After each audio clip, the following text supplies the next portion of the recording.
Well, hi there, Karen Jones from The Heart Matters with this issue of Scrumptious Relationships. And let's see, this time we're going to talk about something that I think is really great to keep in mind.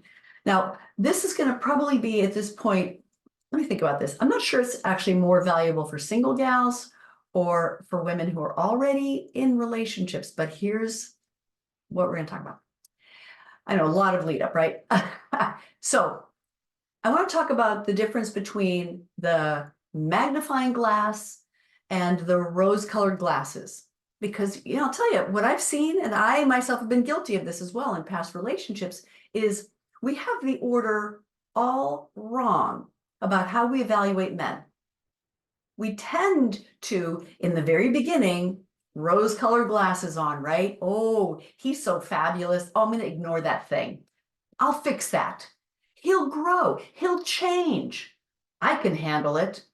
I'll make up for it. I mean, what are the things that we tell ourselves to make it work with a particular man?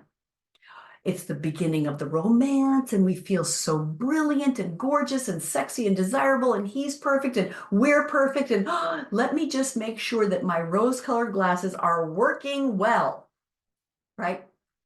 We do this. It's such a bad idea. Such a bad idea. But then here's the deal. Now, if we always had our rose-colored glasses on, that wouldn't be so bad. But what we tend to do is rose-colored glasses in the beginning, overlooking all kinds of things that are there, or, when necessary, inventing things that actually aren't there to make that guy fit. Then we're in the relationship. And after a while, out comes the magnifying glass, and we are watching everything. We are honing in like, the ant that's going to get cooked because of the sun going through the glass. Right? Because now we're in this for the long haul, and our future is hinging on how this guy is or isn't, right? Now, all of a sudden, the consequences of choosing someone, there's a couple of different things I want to talk about. One is the consequences of choosing someone who is absolutely not a fit for the things that we need, that we require, which we have to know what those things are so we can screen men better, right? We don't get so caught up or potentially get so caught up in the attraction stuff. But the other thing too is when we do too much of the magnifying glass, nobody's perfect. I mean, geez, how would we do if somebody had us under a magnifying glass, right? Wow, if we even felt like we were being looked at that way, looking for what's wrong, looking for where something's going to fail, looking for where they're, up to no good. So here's my suggestion.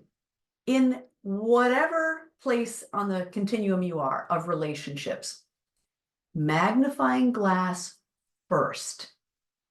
Know what it is that you're evaluating for, right? Just keep it to what it really needs to be, not hundreds of things, which if you've got that going on, you may not really want a relationship with a man. That's a good way to protect yourself.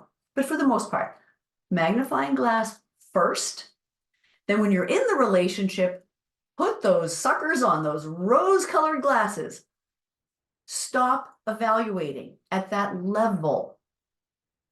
You've chosen him. Be in the relationship. See him through the best possible lens. Give him the best motive, the best intention for the things that he's doing or not doing. Build up from that place of generosity and that place of just look at him with kind eyes. It's a much better system than how we tend to do it. Much better system. So that is your challenge, my dear. Until next time, have fun with this, okay? Good for you. Stop.